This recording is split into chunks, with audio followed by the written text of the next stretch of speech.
Hello, my Bill 1000 Nation. How's everyone doing today? Hopefully, everyone's having a great day. If not, I hope it gets better from here. We are back with another Watcher. This one is Are You Scared of Being Trapped?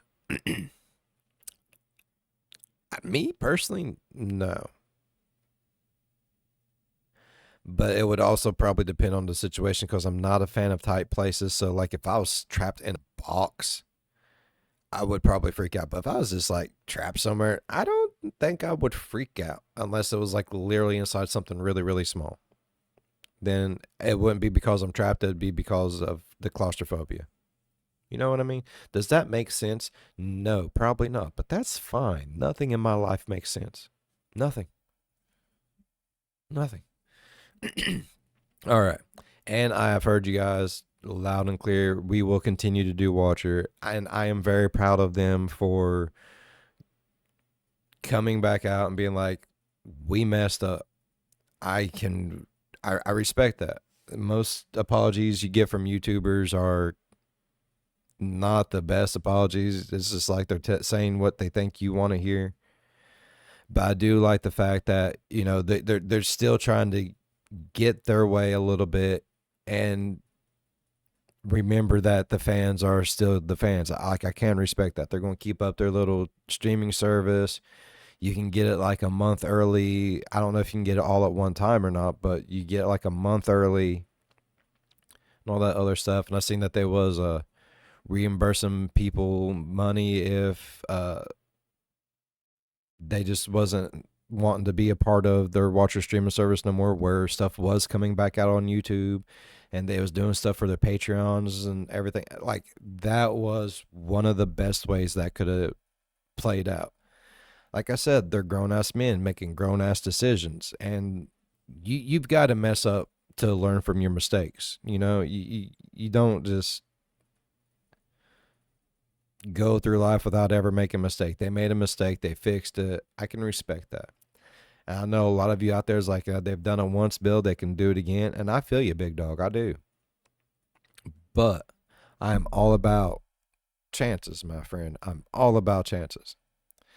So, like I said, I've heard you guys. We're going to keep on going. Now, if anything changes in the future and, like, once they start coming back out with stuff, if you guys feel like, you know, they're not the same or whatever, and you guys aren't having it, we'll cross that bridge when we come to it. But as of right now, Watcher Wednesdays will still be a thing here on the Bill 5000 Nation channel. All right. So, all that aside, let's go ahead and get into the story. Go ahead, turn them lights down low, put on something comfy, couple something special. Let's get spooky. This episode is sponsored by Skillshare. This video contains content that some might find disturbing. Viewer discretion is advised. You step into an elevator. Yes. You press a button. Yes. You wait a moment. Yes. Then you get out. No. A simple process. Yeah. A process that you don't pay much attention to.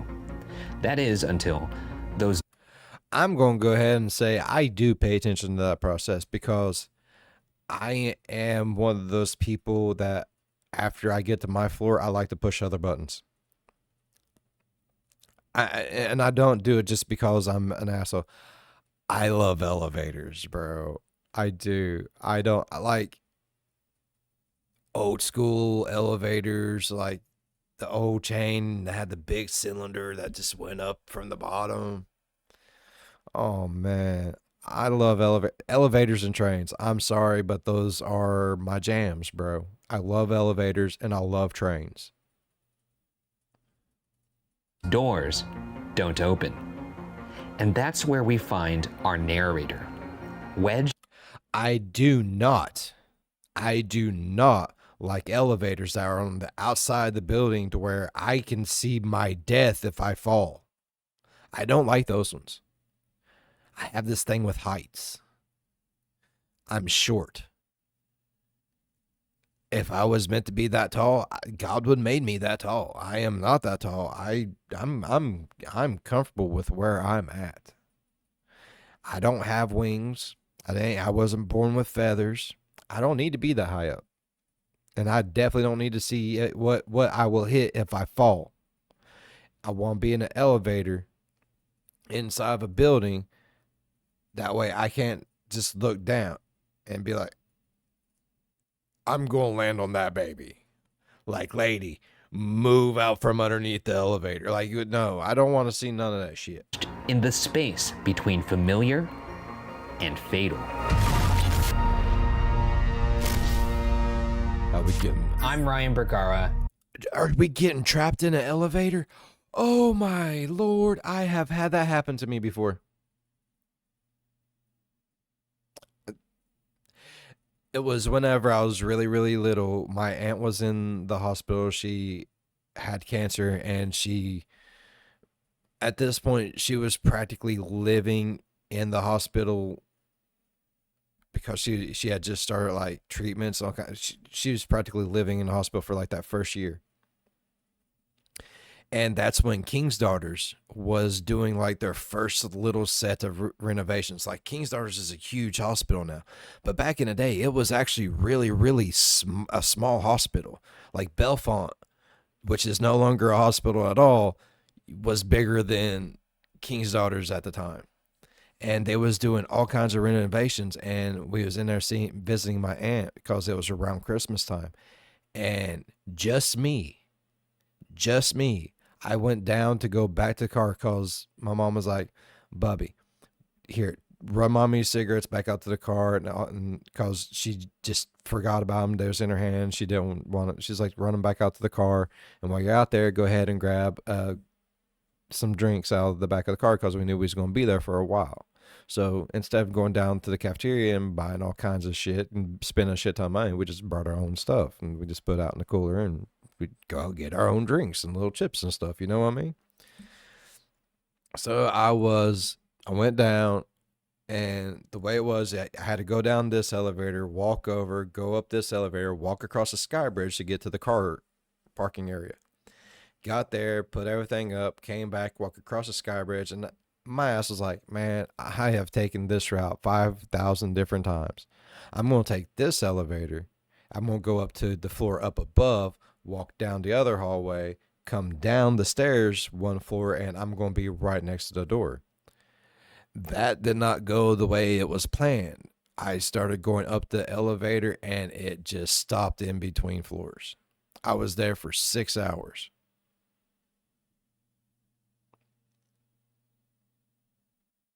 Yeah. I had a blast, though. I got to talk to people on this little phone thing. They was telling me, like, hey, go over to this one corner, push the thing back. That way, you got plenty of air circulation and all this other stuff. I was like, okay, cool. Hell yeah, I'm going to climb around on this like I'm a kid at a jungle gym, bro. Like, it was fun. And this is Are You Scared? A show where kid. I tell my friend Shane Madej the internet's scariest stories that may or may not be true. Now, I have not read this story before, and neither has Shane. So lock your doors, turn off the lights, and let's see if we can make it until the end. Going down. Did you know an elevator dings twice when it's going down and once when it's going up? I'm sure you've heard those dings before. It's a short, tonal sound, not exactly bells, but not exactly not bells either. It's just an elevator sound, I guess. A noise you wouldn't really associate Like a little ball peen hammer hitting a little bell. Just with anything else. The last time I used an elevator, I heard it ding twice. I was going down. My name is Cor Licata. I'm a junior in college. I live in a dorm with roommates and stuff. We're on the 6th floor of a building with something like 16 floors. Might be 17. Point is, it's tall enough that it requires an elevator, which I ride several times a day, every day, ever since I moved in 2 years ago. Brag about it. right. Mr. Elevator over here. She's just setting the scene. Not is bug all. riding an elevator That's, everywhere. no need to be rotten about it or I'm nasty. not being rotten. I'm just saying, cool, we've all ridden elevators. You don't have to rub it in our faces that you get to ride elevators all day long. Now, I Right. cannot stress this Okay, like whenever I was little, I really wanted to be like one of those dudes that you see in the movie that like, like you get on what floor, he comes up, he shuts the doors for you, puts the little thing on, unlocks it, pulls the lever, pushes the button, gets you going which direction you're going, up or down. I wanted to do that, and then now you just push a button and it does whatever. And I can't do that, but I would have loved to have been an elevator concierge. This is your floor, ma'am. Would you like some Grey Poupon? Have a blessed day. Enough. There was nothing, absolutely nothing weird about this elevator. It wasn't even sketchy looking like some are. You know, the kind with the flickering lights or the weird groaning sound when you step on, or the doors that make uncomfortable screeching noises when they slide closed. Not this one. It was pretty fucking solid by all accounts. I like the way that this narrator describes things, very just colloquial. Pretty fucking solid lift here. This thing gets you to where you need to go. I like when people describe things as solid, and even more when they add the fucking in there. Right. I don't know, it tickles me. I like it because it makes you feel like a camaraderie with the words. Like, it's pretty fucking solid, bro. You instantly know that elevator was an amazing elevator. Like, just that phrase right there, it was pretty fucking solid, bro. It's an amazing elevator. It was pretty fucking solid by all accounts. Always looked functional, was about as clean as you can expect an elevator in a college dorm to be. I've lived in this dorm building for 2 years. Living in a place for so long, you get used to stuff, you know? Yeah. Even if you're not trying to notice it, you start to get a feel for certain details of the place. Like the spot where the carpet turns to tiling in the lobby, and how you automatically step over it after tripping on it like 5 times at the beginning. Or how the elevator beeps pleasantly as it passes each floor, but that it doesn't stop on the 2nd floor, so the silence is extra long between the 3rd and 1st floors. Remember that last one. I won't ever forget it. Remember that silence. Well, the only thing that's ever happened to me that's scary on an elevator was I was traveling up. Why does it not stop on the 2nd floor? What's going on the 2nd floor? I have questions about floor number 2, bruh.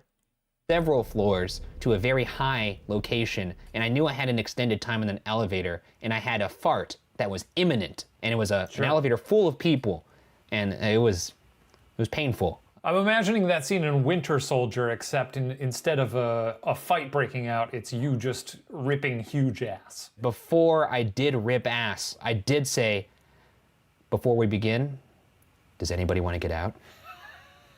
And no one got out. So I think that's really on them. They were probably like, oh man, this guy really likes the winter school. Oh, what is that? This smells like the Saturday, Winter Soldier. sometime around 9 in the morning, I went to get my laundry. I'd woken up early and started a load, since the laundry room...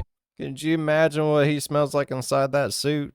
Being frozen off and on for so many years. Whew. ...is always pretty empty early in the morning on weekends. I was wearing my pajamas. I passed one of my roommates on the way out of our dorm. She was sitting on the couch watching a YouTube video, I think. I can't remember if I said anything to her. I think I probably just did something dumb, like make kissy lips at her. Maybe. We were always doing dumb shit like that. I miss college, you know, making kissy lips. Is that what you were doing on the reg every day? Kissy lips, Madej? Yeah, everybody does that in college, make kissy lips on the reg. That's just sort of one of those classic college things that we all did. Except you got in trouble because you were not doing it to roommates, you were doing it to your professors. I was doing it to my professors and the TAs and yes, so sure. Put the audience and myself in the POV of this teacher. All right, I need you to really assume the role of prof and, you know, be lecturing about physics or something. So as you can see here, the speed Physics of sound... is fake. Hey!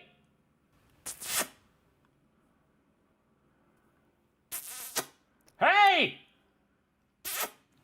Okay, if you could just have a seat here, class has already begun. No! That's college for you, we've all been there. So I left my dorm. I was getting hit laundry with basket in smooches one left hand, and right. keys in the other. my phone in my pocket. I walked to the elevator and hit the call button. The doors opened as soon as my finger left the cold metal. It dinged. Twice. Quick and short. Going down. I stepped in, pushed the button for the first floor, and the doors slid closed. If there was anything immediately off about the situation in those initial first seconds, I didn't notice it. I had no reason to think anything out of the ordinary would happen. So, I just stood at the back, leaned against the wall, and waited as I felt it start going down. This sounds like a classic elevator experience. Nothing really wrong did. here. Yeah, I mean, It really do. it's an isolated, mundane moment in a otherwise very normal day, which means it's ripe for the plucking of a, I don't know where I was going with that, maybe like a horror apple, if the tree was sprouting little horror apples. Horror apple, like you would give to a horror teacher, almost. Yeah, and you take out a little bite of it. Ooh, horrific. I remember staring at the red LED display of the floor numbers above the panel of buttons. I watched as the number blinked, changing from 6 to 5.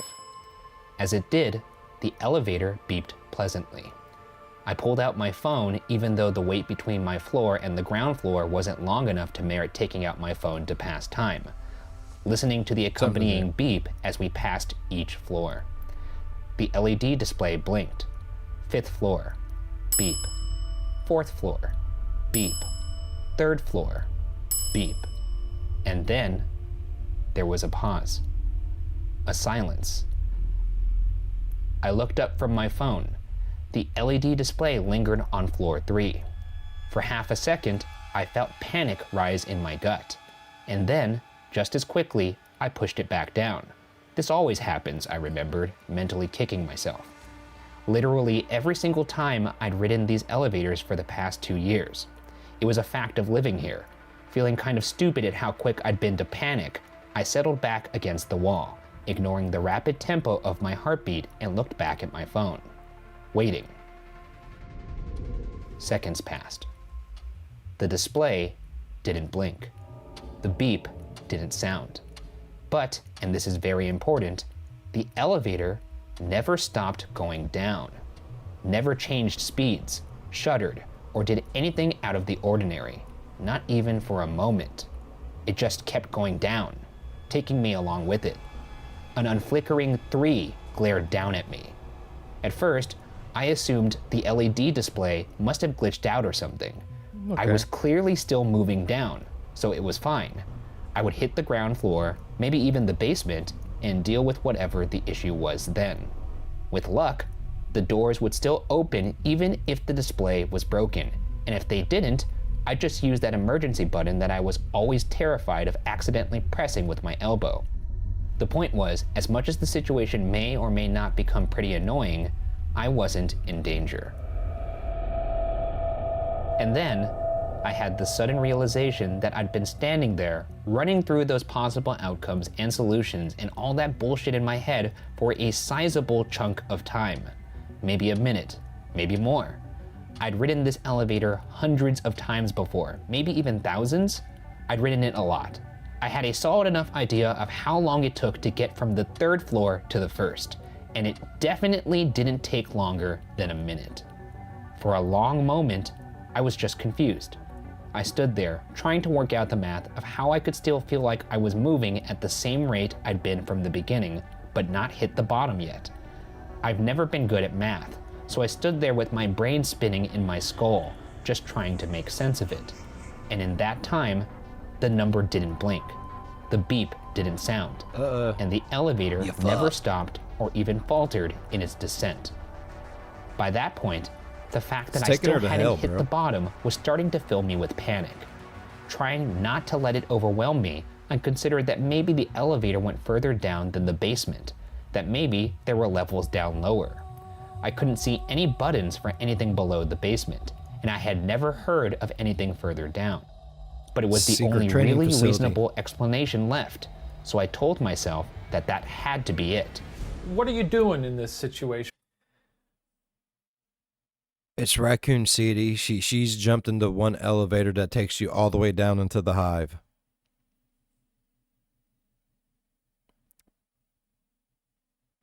You're all going to die down here. Ryan, what is it? What is your approach to this? You're in an elevator, it's going down, and it's going down, and it's going down, and impossible. It's going down, down, down to that burning ring of fire. I would like start jumping to conclusions that this was like the devil's elevator and like he was pulling me to the pits of hell. Yep. Amount of time. What's happening here? What are you doing? Well, my first thought is I would go through the progression of possible outcomes here. Like my first thought would be, okay, maybe this is not as long as I thought it was. You know, we've all been there. You're scrolling your Twitter feed, you see a funny little joke, ha ha ha. And then you come back into reality and you're like, whoa, wait a second, where am I? So that could be a possibility. I've been in the feed too long. Is that what you're saying when you scroll through the feed? Like, how long have I been in the feed, man? Who knows? Exactly. But that's a possibility. And then even after that, it's like, okay, maybe there are other basement floors. And then after that, now I'm getting a little concerned and I'm starting to wonder, am I maybe perceiving that this elevator is actually going down and it's not going down? Like I'm confusing the sensation in a way. Like my brain is making the sensation and in fact the elevator's just stuck or something. I feel like I'd just bust out some Angry Birds or something and chill. So, 100. trying and failing to Exactly. swallow my rising panic, I stood there and went back to my phone to calm myself down. I knew it couldn't go down forever. There had to be a bottom. There had to be. So, I just waited. I'm honestly surprised at how long I forced myself to stand there and wait before I snapped. Eventually, I just thought, fuck it, and hit the emergency button. Nothing happened. Nausea instantly blossomed in my stomach as my body started trembling, anxiety coursing through me. The one button you have been scared to touch for 2 years with your elbow just accidentally.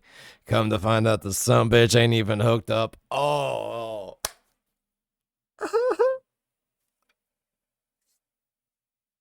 I jabbed my thumb on the bottom a couple more times.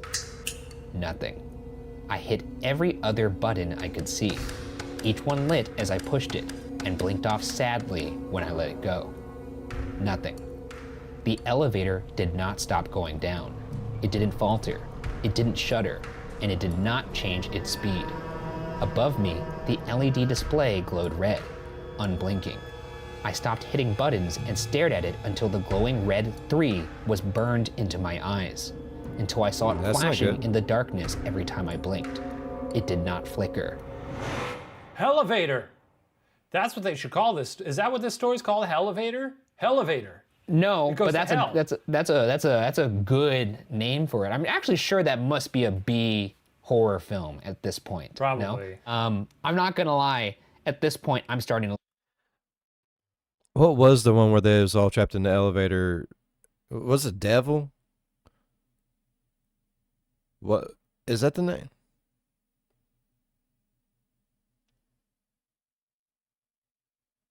I'm pretty sure it's Devil, but it's like a group of people in there. I don't want to spoil it for anything. It's a pretty good movie. Like it's not 100% great. Like it ain't getting 2 thumbs way up, but it was a pretty good fucking movie.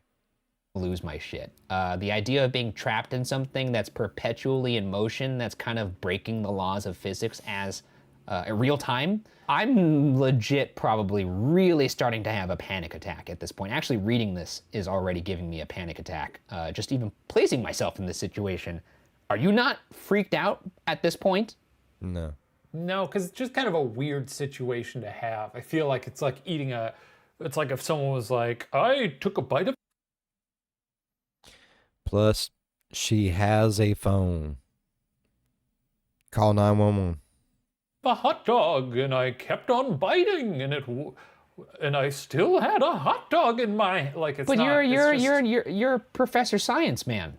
as a unlicensed Professor Science Man, Yeah, that's the official term. you have to understand that my brain is not approaching this from a wow, what if this happened angle to a wow, this is impossible angle. So Maybe you don't understand the meaning of a hypothetical. no, I get it. If this happened to you, I'm doing jumps. I'm doing my infinite jumps. It's a rare opportunity, and it seems like fun.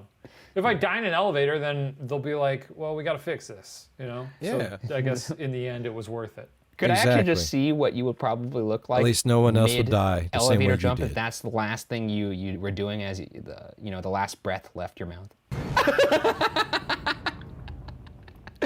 It's so scary. The elevator did not stop going down. I screamed. It didn't do any good, obviously, but I just sort of lost it. And honestly, I think I was completely justified. Ah! Ah! Well, what else are you supposed to do? You're in an unwinnable I situation. would start Sometimes you gotta kicking let shit. it out. I don't know why I would have. If I was just start truly kicking the still shit out going of down shit. the shaft, I was impossibly deep. So, I was left in a position where I needed to accept that my situation couldn't be explained logically. So, I screamed.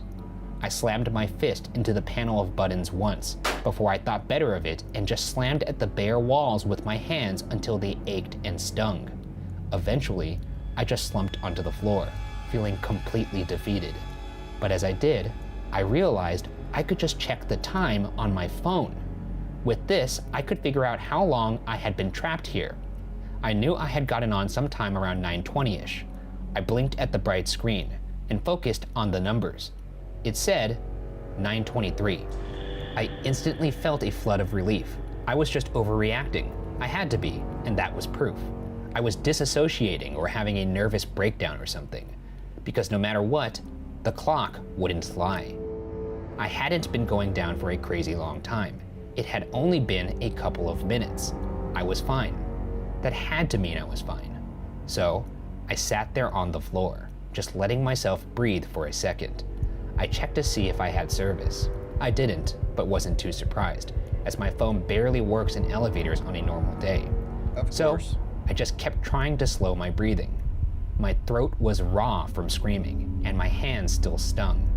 After a while, when I felt like I'd managed to calm down, I took another look at my phone. 9:23. Huh, that was weird, but I probably just hadn't spent as much time doing those deep breaths as I thought. So, I stared at my phone screen and waited. I sat there and stared at the screen until my butt hurt from the hard floor, until my eyes watered from lack of blinking. Or maybe I was just crying again. 9:23, the screen said. The time hadn't changed. Nothing had changed. Not the number 3 on the LED display, not the time on my phone, not the speed in which I was moving, and not the direction I was going. Frozen in time. Nothing changed, except for me. I could still change. I spent the next I don't know how long having a full-blown breakdown, complete with screaming until my throat physically couldn't make the sound anymore, and hitting every available surface. I even tried to force the doors open. I accidentally ripped an entire nail off trying, but the doors didn't budge. Eventually, I fell asleep on the ground, my face sticky with tears and my hands sticky with blood. Sometime later, I woke up with a jolt from a dream of falling, of never hitting the ground, to the realization that I was absolutely starving and incredibly thirsty. Time was passing for me, I realized, but I was still stuck. I was stuck in a 5-foot box with no access to food or water, and no way out. You can drink your own pee, though, for the record. Sure, yes, you could drink your own pee. I think a few times, actually. I think you can drink it and then piss it out again. And then I think you can drink it again and probably a few times. Eventually, it'll probably just turn into poison, but... Yes, we don't need to turn this into whether or not pee is sterile or drinkable or any of that Bear Grylls shit. However... I love the idea of someone being stuck in an elevator for like 8 minutes and then just drinking their own piss. Going full Bear Grylls and going, I guess this is what I have to do. And then that elevator door opens right when they're taking that piss right to their lips. Oh, hello. This is that, or they're like, I can't let air get to it. I just need to drink it straight from the tap. So they're like in this weird position trying to get their peen into their own mouth that just pee in it. And then the doors open. And school had just let out. not what it looks like. I thought I was trapped in here. I thought it was a elevator. My throat felt like sandpaper. My saliva was like thick clots of glue. I'll spare you the details of the whole bathroom experience, but here's a brief summary of it. Not good. I could see my ribs when I looked down. It sucked. It all sucked. I think that's pretty obvious, but yeah, it fucking sucked. I think I would have ripped my own arm off for a drink of water. I nodded off again. I lost track of time a long while ago. I don't think I've had a solid idea of it since my realization that I'd been going down for too long, but I definitely lost any rough idea I'd had after I fell asleep that first time. All I have left to keep track of the passage of time is the unfortunate reality that I could literally feel myself dying of thirst specifically, which means I have a pretty solid expiration date. I can't remember exactly how long it takes to die of thirst, but I'm pretty sure it's something like 3 or 4 days. So, I guess I haven't been trapped here quite that long, but honestly, I don't think I'm that far off. I'm not sure how much time I mean, has none of the roommates just seen that she's just been gone for however many days she thinks it's been so far? Has no one else needed to use this fucking elevator? Is she in some kind of weird parallel or layer where nothing is right? have left. Probably not long, actually, considering the black spots in my vision. This really, really sucks.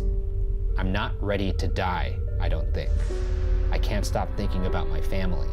If I die in here, there's only 2 different ways this plays out for them, and both suck absolute shit. Option 1, my body is never found, and my disappearance remains an unsolved mystery forever. My family then spends the rest of their lives wondering what could have possibly happened to me. Or, option 2, somehow my body is found. I'm obviously a disgusting wreck, dehydrated and starved to death, and they have to live with the reality that I died slowly and in agony. God, that would destroy them. But not knowing either way would it goes, destroy it's a them shitty too. situation, bro.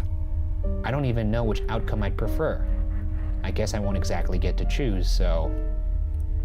God, I wish I could have pet my dog one last time. I mean, if you had a wish, if genies show up and ask you if you want a wish. The genie's like, you know you only get 1 wish here, so no do-overs. Yes, I'd like to pet my dog. Cool. Well, your dogs are gonna die here as well now. How about get me off of this elevator? I can barely move. I keep passing out at random times. And I'm so fucking weak.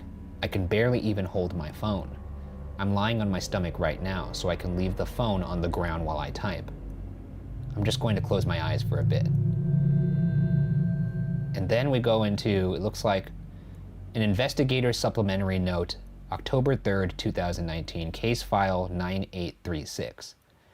The above written statement was found in the notes application on an Apple iPhone X model, which was lying face up on the floor of an elevator, approximately 3 inches away from the deceased body of a 20-year-old woman named Cor Licata.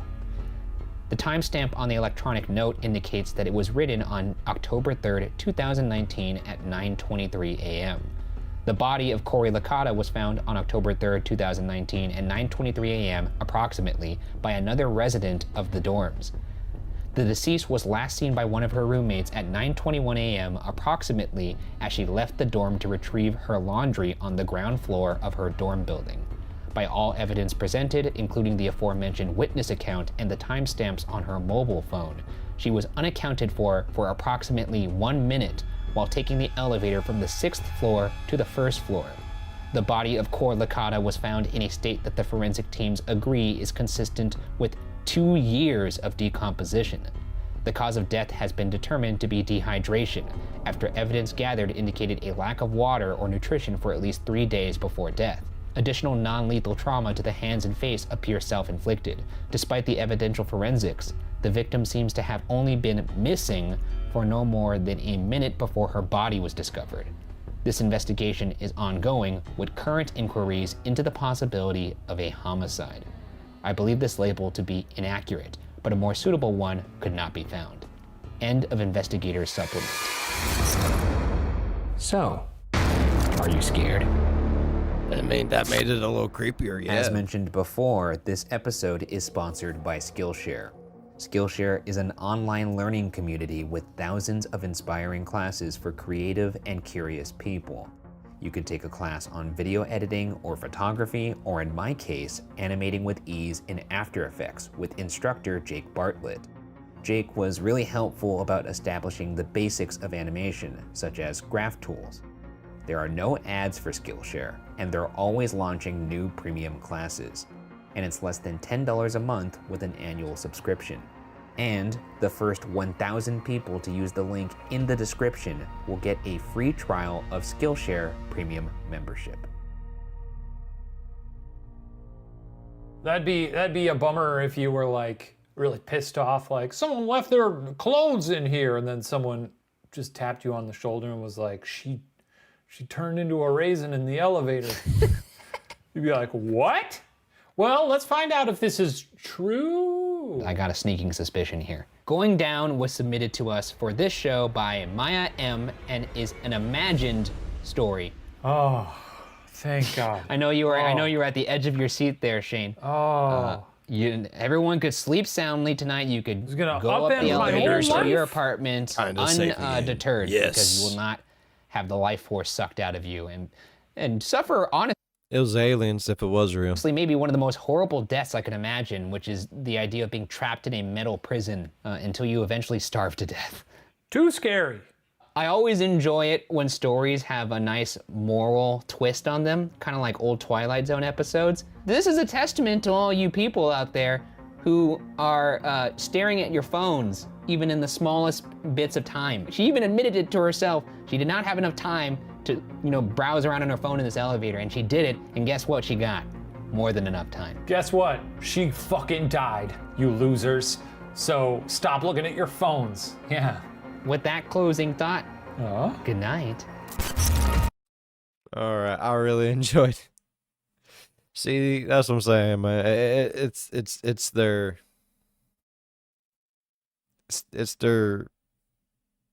a word I can't think of at the moment. It's fine, but we're moving on.